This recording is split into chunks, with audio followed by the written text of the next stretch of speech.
Hello friends, welcome to my channel concept class. दोस्तों आज के इस वीडियो में हम बात करेंगे व्यापम की जेल प्रेरी की एग्जाम के लिए दोस्तों मैथ में पूछे गए क्वेश्चंस का पार्ट नंबर 21 देखेंगे। जी हाँ दोस्तों, इससे पहले हमने टोटल 20 पार्ट्स अपलोड कर दिए। अगर आपने उनको नहीं देखा है तो प्लीज पहले आप उन्हें भी देख लीजिए। और दोस्तों आप हमें अनअकैडमी पर भी फॉलो करिए। दोस्तों आप हमें अनअकैडमी पर अनअकैडमी का लर्निंग ऐप डाउनलोड करके आप हमें वहां पर सचिन सिलावट नाम से सर्च करके भी फॉलो कर सकते हो। दोस्तों जहां पर मैंने एमपी के करंट अफेयर्स के क्वेश्चंस को डिस्कशन किया है, दोस्तों व्यापम के क्वेश्चंस के लिए हिंदी के क्वेश्चंस को डिस्कशन किया दोस्तों, और रीजनिंग के क्वेश्चंस को डिस्कशन किया, जिसका लिंक मैंने वीडियो के डिस्क्रिप्शन में दिया है। तो आप वहां से जाकर भी आप हमें अनअकैडमी पर फॉलो कर सकते हो, सारे लेसन को देख सकते हो। तो चलिए शुरू करते हैं। अब दोस्तों यहाँ पर फर्स्ट क्वेश्चन हमें क्या गिवन है। पहला क्वेश्चन ये है कि किसी चिड़ियाघर में खरगोश और कबूतर है।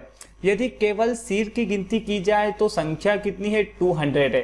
पर यदि टांगों की गिनती की जाए तो संख्या कितनी है? 580 है। तो कबूतरों की संख्या हमें ज्ञात कीजिए। दोस्तों इस टाइप के क्वेश्चंस को हम जो है वो मान के करेंगे, मतलब x और y मान के हम इस टाइप के क्वेश्चंस को बहुत ही इजी और आसानी से सोल्व कर सकते हैं। दोस्तों यहाँ पर हमें क्या बोला है कि किसी चिड़ियाघर में खरगोश और कबूतर है। तो यहाँ पर हम क्या करते हैं कि जो खरगोश को हम क्या मान लेते हैं? x मान लेते हैं। यहाँ पर क्या करेंगे हम? खरगोश को क्या मान लिया हमने? x।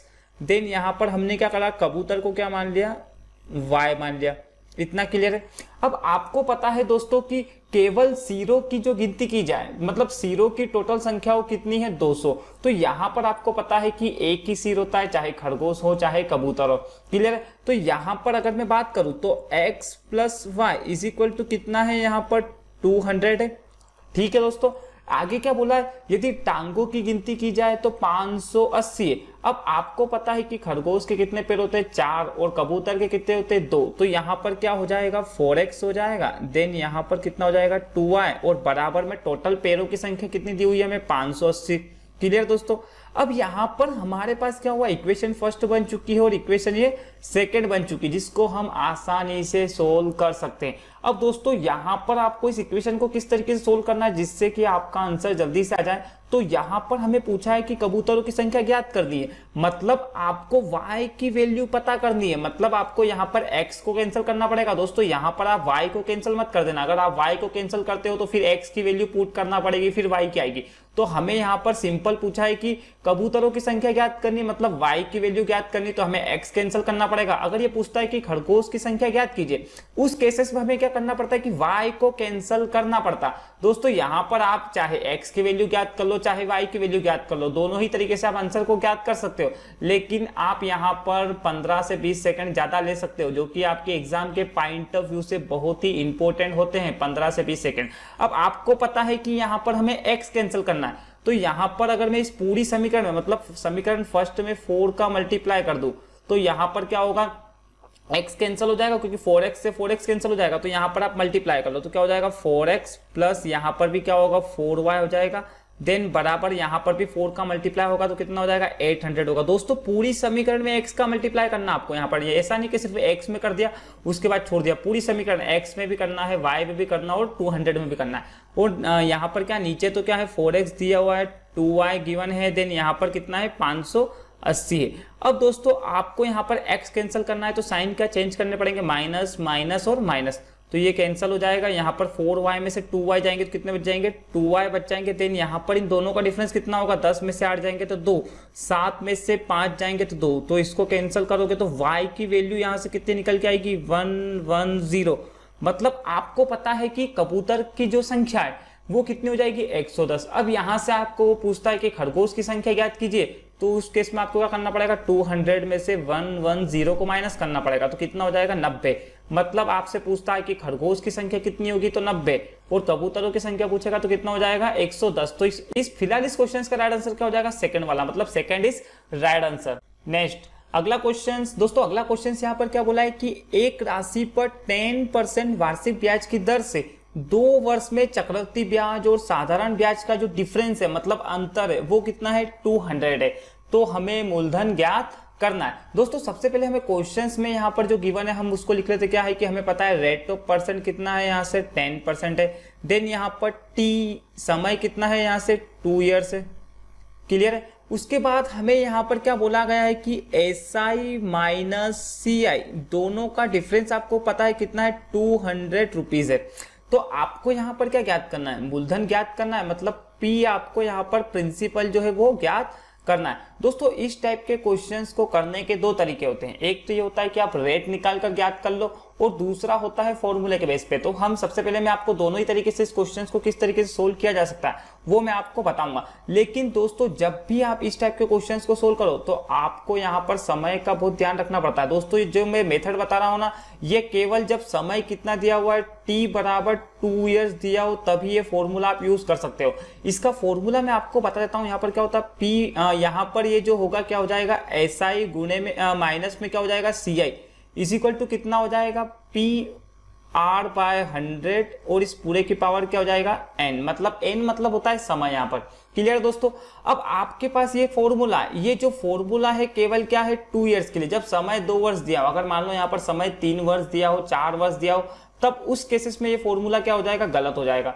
अब आपको जो जो चीजें गिवन है आप इस फॉर्मूले में क्या कर सकते हो, पुट कर सकते हो। तो यहाँ पर क्या पता है आपको, दोनों का डिफरेंस SI और CI का डिफरेंस पता है आपको कितना हो जाएगा 200, देन इज इक्वल टू कितना हो जाएगा P तो आपको फाइंड करना है और R% आपको पता है कितनी है, यहाँ पर 10 है और डिवाइड में क्या है 100 और यहाँ पर N की वैल्यू आपको क्या है, समय है, मतलब 2 साल। तो यहाँ पर हम क्या कर ले, 2 बार लिख ले, 10 बाय क्या हो जाएगा यहाँ पर 100। दोस्तों यहाँ पर पावर 2 है तो हमने क्या कर लिया 2 टाइम्स लिख लिया। अब जो यहाँ से कैंसिल होता है उसको कैंसिल कर दो, 2 0 से क्या हो जाएगा 2 0 कैंसिल और यहाँ पर 100 डिवाइड में इधर आएगा तो क्या हो जाएगा मल्टीप्लाई, तो कितना हो जाएगा 200 गुणे में 100। तो P बराबर कितना हो जाएगा, यहाँ से P की जो वैल्यू हो जाएगी वो 20,000, मतलब मूलधन कितना है यहाँ से 20,000। तो यहाँ से जो राइट आंसर होगा वो कौन सा होगा, थर्ड वाला, मतलब तीसरा इस राइट आंसर। अब दोस्तों इसको मैं आपको यहाँ पर एक और तरीके से बताता हूं जिसमें आपको रेट ऑफ इंटरेस्ट किस प्रकार से ज्ञात कर सकते हो। जब समय आपको क्या दिया हुआ है 2 ईयर्स, दोस्तों दोनों ही जो मैं कंडीशन बता रहा हूं ये समय 2 ईयर्स दिया हो तभी फॉलो होगी। अब आपको क्या पता है कि रेट ऑफ इंटरेस्ट है 10%, देन समय कितना है 2, तो यहाँ पर जब आप 10 का मल्टीप्लाई 2 में करोगे तो आपके सामने क्या आएगा 20 निकल के आएगा, क्योंकि 10 का मल्टीप्लाई 2 में करोगे तो कितना होगा 20। और यहाँ पर आपको पता है कि ये जो है वो साधारण ब्याज की दर है, मतलब ये 20% जो आया ये क्या है SI की रेट है। अरे जब आपको पता है कि साधारण ब्याज में क्या होता है, पहले वर्ष के लिए अगर 10% है तो 2 वर्ष के लिए भी क्या होगी 10% ही होगी, मतलब समान रेट होती है, मतलब वहां पर रेट जो होती है वो हर वर्ष क्या होती है समान होती है। अब आपको यहाँ पर आगे क्या करना पड़ेगा वो समझना बहुत जरूरी। दोस्तों यहाँ पर क्या है 10 मल्टीप्लाई 2 है, तो यहाँ पर क्या करना है 10 का वर्ग करना है, स्क्वायर करना है, तो 10 का स्क्वायर कितना होगा 100 और उसको आपको पीछे से लिखना है, तो 0 0 और यहाँ पर क्या हो जाएगा 1। तो यहाँ पर जब आप इन दोनों को जोड़ोगे तो कितना निकल के आएगा 21। क्लियर। ये हो गई आपकी क्या हो गई CI की रेट, इतना समझ में आया। मतलब अगर पूछता है कि SI की रेट क्या होगी तो 20%, CI की रेट क्या होगी तो 20%। लेकिन आपको यहाँ पर क्या गिवन है कि चक्रवृद्धि ब्याज और साधारण ब्याज गिवन है, तो यहाँ पर मैं 20 में से 21 को माइनस कर लूं तो मुझे क्या मिल जाएगा SI माइनस CI की रेट कितनी मिल जाएगी 1%। क्लियर दोस्तों। अरे यहाँ पर अगर मुझे पता चल जाए कि SI की रेट 20% और CI की रेट 21 है तो यहाँ पर दोनों का डिफरेंस क्या होगा 1% ही तो होगा। और यहाँ पर परसेंटेज में बात करूं मैं तो 1% दोनों का डिफरेंस है, लेकिन रुपए में कितना है 200। तो यहाँ से सीधी गणित क्या है कि 1% बोल दो ब्याज मिला है या कितना बोल दो 200 रुपए ब्याज मिला है, बात क्या है दोनों ही केसेस में सेम है। अब 1% की वैल्यू 200 और मूलधन आपको पता है P 100% होता है अपने आप में। अरे मूलधन हमेशा क्या होता है अपने आप में 100% होता है दोस्तों। अगर आपने मेरे CI और SI के फुल चैप्टर नहीं देखे तो वो आप वीडियो की प्लेलिस्ट में जाकर वहां से भी आप चेक कर सकते हो या देख सकते हो। क्लियर। अब आपको पता है 1% की वैल्यू 200 है, तो यहाँ पर 1% की वैल्यू 200 है तो मल्टीप्लाई में अगर 100% कर लूँ तो यहाँ पर भी मैं 100 कर लूँ तो 100% की वैल्यू कितनी हो जाएगी यहाँ से 20,000। तो यहां से भी आप ज्ञात कर सकते हो। तो यहां से भी option number 3 is right answer हो जाएगा। नेक्स्ट दोस्तों अगला क्वेश्चन यहाँ पर क्या बोला है कि एक दुकानदार 2 प्रकार के मिश्रण वाले चावलों को क्रमशः 35 रुपए प्रति किलोग्राम और 28 रुपए प्रति किलोग्राम से क्या खरीदता है। यदि वह इस मिश्रण को 36 रुपए प्रति किलोग्राम से बेचता है तो 20% का क्या होता है उसको प्रॉफिट होता है। तो मिश्रण का अनुपात ज्ञात कीजिए। दोस्तों ये जो है मतलब मिश्रण के क्वेश्चन है, यहाँ पर आपको क्या गिवन है कि 2 प्रकार की जो है वो क्वांटिटी गिवन है, मतलब चावल गिवन है, एक तो 45 रुपए प्रति किलोग्राम के और दूसरे क्या है 28 रुपए प्रति किलोग्राम की जो कि खरीदता है। मतलब अगर मैं यहाँ पे आपसे बात करूं तो सीपी मतलब फर्स्ट वाले जो चावल को कितने रुपए प्रति किलोग्राम खरीदता है, तो 35 रुपए प्रति किलोग्राम। और यहाँ पर भी क्या है, दूसरा 28 रुपए प्रति किलोग्राम के चावल खरीदता है। और आगे यहाँ पर क्या बोला है कि इस मिश्रण को 36 रुपए किलोग्राम से बेच देता है। दोस्तों कई बार ऐसा होता है कि स्टूडेंट ये जो 36 की वैल्यू है वो क्या कर देते हैं, यहाँ पर बीच में रख देते हैं, जो कि पूरी तरीके से क्या है दोस्तों यहाँ पर गलत है, क्योंकि हमें दो वहां पर कॉस्ट वैल्यू दी हुई है और यहाँ पर क्या है जो 36 रुपए है वो क्या है सेलिंग प्राइस है। तो जब भी आप मिश्रण के या एलिगेशंस के क्वेश्चंस को सोल्व करते हो तो यहाँ पर अगर कॉस्ट प्राइस है, यहाँ पर भी कॉस्ट प्राइस है, तो बीच में जो इनकी दोनों की क्या है औसत कॉस्ट प्राइस आती है, ना कि सेलिंग प्राइस आएगी। दोस्तों इतना समझ में आया आपको, क्लियर है। अब आपको यहाँ पर सेलिंग प्राइस दी है तो आपको यहाँ पर क्या करना पड़ेगा कि कॉस्ट प्राइस ज्ञात करनी पड़ेगी। मतलब सीधा सा फंडा ये है कि 36 रुपए में क्या करता है, बेचता है, 36 रुपए प्रति किलोग्राम में बेचता है, तो प्रॉफिट कितने का होता है, 20% का क्या होता है, ये प्रॉफिट हो गया।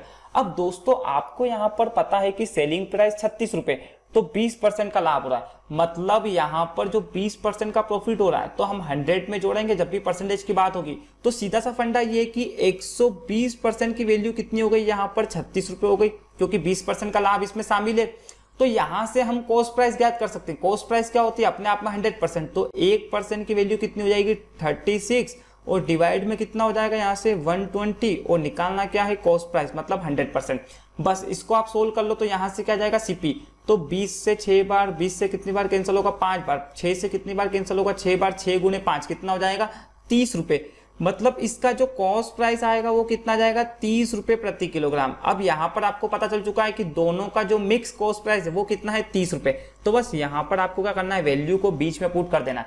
अब दोस्तों यहाँ पर आपका जो क्वेश्चन है वो लगभग 99% सोल्व हो जाता है। अब आपको यहाँ पर कुछ नहीं करना है, सिर्फ दोनों का डिफरेंस लेना और इधर भी डिफरेंस, मतलब 30 का डिफरेंस 28 से करेंगे तो कितना हो जाएगा 2, 35 का डिफरेंस 30 से करेंगे तो कितना हो जाएगा 5, मतलब रेशियो कितना बन के आएगा 2:5 का रेशियो बनकर आ जाएगा। तो यहाँ पर आपको क्या करना है, ऑप्शन चेक करना है। दोस्तों ऑप्शन नंबर 3 राइट आंसर है, ना कि ऑप्शन नंबर 5:2 वाला, क्योंकि यहाँ पर 2:5 का रेशियो बना है, तो option number 3 is right answer हो जाएगा। नेक्स्ट क्वेश्चन, नेक्स्ट यहाँ पर क्या दिया है कि एक निश्चित धनराशि P और Q के बीच में 3 सही 1/2 अनुपात 5 सही 1/2 के अनुपात में बांटी जाती है।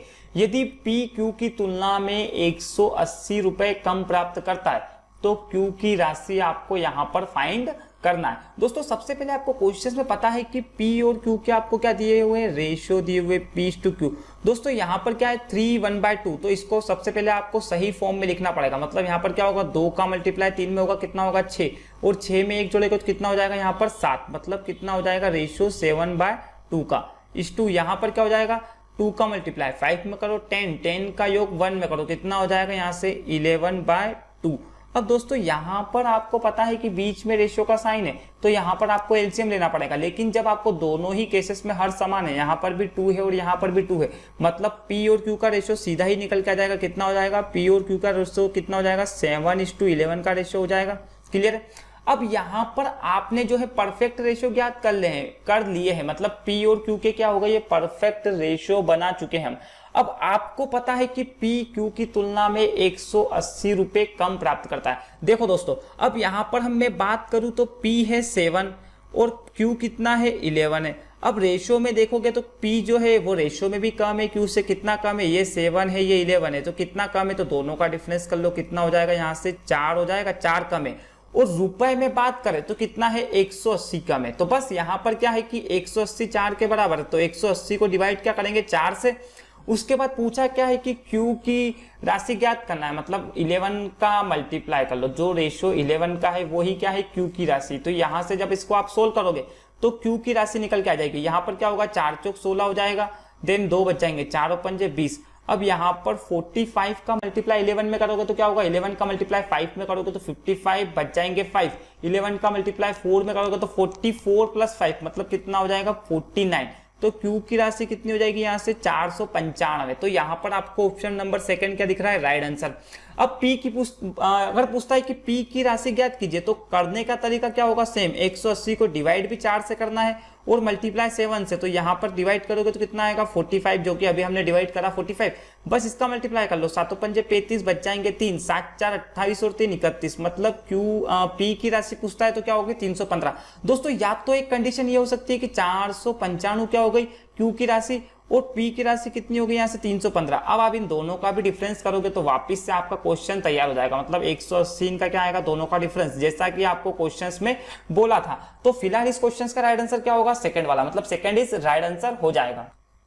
नेक्स्ट क्वेश्चन, अगला क्वेश्चन क्या बोला है दोस्तों यहाँ पर कि the LCM of the two numbers is 210 and their ratio is 2:3, the sum of this number is, मतलब यहाँ पर क्या बोला है कि इन दोनों संख्याओं का योग ज्ञात करना है। मतलब सबसे पहले आपको क्या दिया हुआ है कि दो संख्याओं का एलसीएम गिवन है। एलसीएम कितना गिवन है दोस्तों, यहाँ पर 210 है और रेशियो आपको क्या है 2:3 के। तो दोस्तों आपको क्या करना पड़ेगा, यहाँ पर जो रेशियो है 2:3 के, इनके भी आपको क्या करना पड़ेंगे एलसीएम, क्योंकि आपको यहाँ पर दोनों का एलसीएम दिया हुआ है, तो यहाँ पर भी क्या करना पड़ेगा एलसीएम। तो आपको पता है 2 और 3 का एलसीएम कितना होता है 6, तो यहाँ पर आपको क्या करना है 210 को डिवाइड करना है इसके एलसीएम से, मतलब 6 से, और पूछा क्या है इन संख्याओं का योग, मतलब 2 और 3 का योग कितना हो जाएगा यहाँ पर 5। बस एक स्टेप में क्वेश्चन खत्म। यहां से इसको सोल्व करेंगे तो क्या होगा, 6 से 3 बार बच जाएंगे कितने 3, 6 पंजे 30, मतलब 35 का मल्टीप्लाई 5 में कर लो और जो भी आंसर आएगा वो क्या हो जाएगा आपका राइट आंसर। मतलब 25 बच गए, 2 5 3 15 और 2 कितना हो जाएंगे 17, मतलब 125। तो इन दोनों संख्याओं का योग यहाँ से कितना हो जाएगा 175 इज राइट आंसर हो जाएगा। तो दोस्तों आई थिंक मुझे लगता है कि वीडियो आपको अच्छे से समझ में आया होगा। दोस्तों अगर ये वीडियो आपको पसंद आता है तो प्लीज इसे लाइक करें, शेयर करें और कमेंट करें, और अगर अभी तक आपने हमारे इस यूट्यूब चैनल को सब्सक्राइब नहीं किया है तो जल्दी से इसको सब्सक्राइब कर दीजिए और दोस्तों बेल आइकन को प्रेस कर दीजिए,